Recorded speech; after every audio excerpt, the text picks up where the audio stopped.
In today's video, I'm going to teach you how to blur your Slack background in just 5 minutes. This feature is particularly handy if you want to maintain a bit of privacy or simply ensure that the focus stays on you rather than what's going on behind you. Let's get started.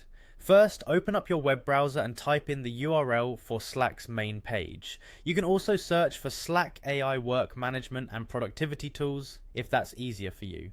Once you're on the Slack homepage, you'll notice a prompt to sign in. If you're not already logged in, go ahead and click on Sign in with Google. This option makes it super straightforward if you use Google services, allowing for a simple and quick login process. After signing in, you should be directed to your Slack dashboard. This is where all the magic happens.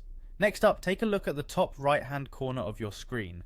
Here you'll find your profile icon. Go ahead and click on it. This is your gateway to all your account settings. Once clicked, a drop-down menu will appear and you should select Preferences. It's in this section where we can adjust various settings to optimize your Slack experience. Now, from the list of preferences available, direct your attention to audio and video. Clicking on this option will open up all sorts of settings related to how your Slack interaction sounds and looks. This section is particularly important if you frequently use Slack for video calls and need the best audio-visual setup. As you browse through the audio and video options, you will come across a setting labeled Blur Your Video Background when you're in a huddle with your camera on.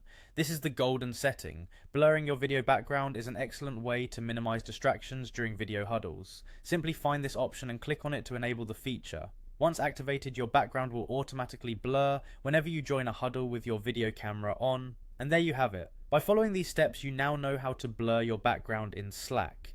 It's a fantastic feature not only for maintaining privacy, but also for keeping meetings focused and professional.